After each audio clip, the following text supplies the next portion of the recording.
18वें अध्याय में मोक्ष संन्यास योग का वर्णन है।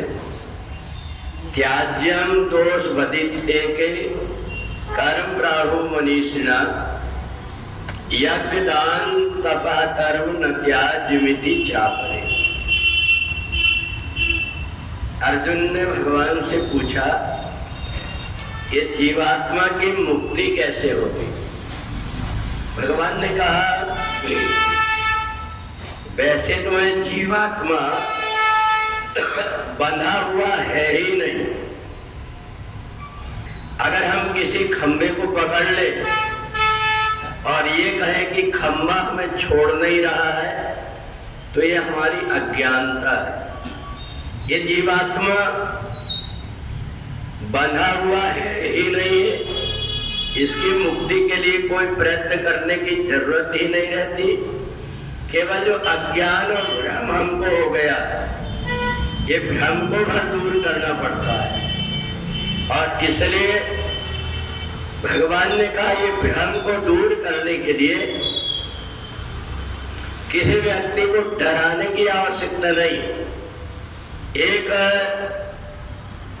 आश्रम में रहने वाला एक ब्रह्मचारी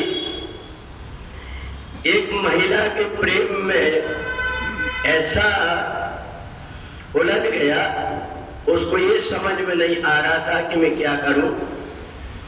बार बार महिला प्रलोभन ये दे कि मेरे पास सारे साधन है, सब कुछ है, अपन सुख से रहेंगे, आश्रम में क्यों पड़ा हुआ है, और इसमें तो कोई ठिकाना भी नहीं।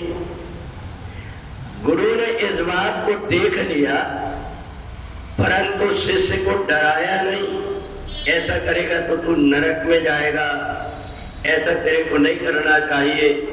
ये ना करके गुरु ने उसको याद दिलाया, पहले भी जन्म में इन सारे प्रपंच में तू रहा है, इसमें उलझा है।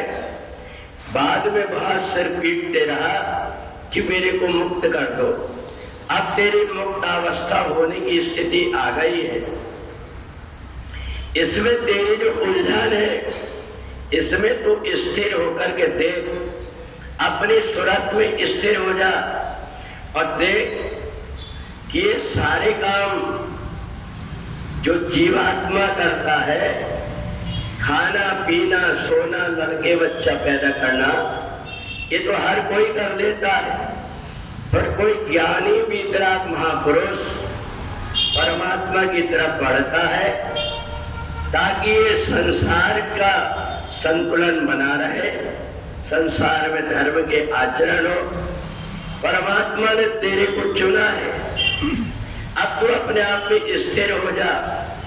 जरा आंख बंद करके देख कि आखिर जो महिला जिसके साथ में तू गृहस्थ जीवन के लिए सोच रहा, उलझा हुआ है, क्या करूं ये नहीं समझ पा रहा है, तो तू जरा स्थिर होकर के सोच। ये हाड़ मांस का ही तो पुतला है, मल और मूत्र का बना हुआ शरीर है, तो इसलिए तो इस विषय में सोच।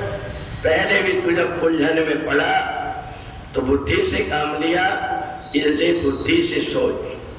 तो जब वो व्यक्ति स्थिर होकर के देखने लगता है कि मैंने तो ये सारी चीजों को, जैसे कोई व्यक्ति उल्टी करता है वैसे मैंने जब इसको छोड़ दिया है, तो फिर इसमें क्यों उलझूं, और वो उससे निकल जाता है। तो इसलिए अगर कोई व्यक्ति स्वर्ग और नरक के डर से अच्छा बुरा कर्म करता है, उसको मुक्ति नहीं कहते। वो तो एक तरह का डर है, एक तरफ का प्रलोभन है। परंतु जब परमात्मा के निमित्त अपने आप को समर्पित करके व्यक्ति जब सारे कर्मों को परमात्मा को समर्पित कर देता है, तो ऐसा व्यक्ति जीते जी जीवन मुक्त पुरुष कहलाता है। तो इसलिए जो इंद्रियां हैं, ये इंद्रियों के विषय जब जीवात्मा को अपनी तरफ खींच लेते हैं तो व्यक्ति संसारी बन जाता है। और इन इंद्रियों को जब वो जीत लेता है तो जितेंद्रिय होकर के वीतराग हो जाता है। इसलिए भगवान ने कहा ये जीवात्मा केवल काम क्रोध लोभ मोह इसमें पड़ करके बंधता है, ये बंधन छूटा और ये जीवात्मा वैसे ही मुक्त है और मुक्त अपने आप हो जाता है।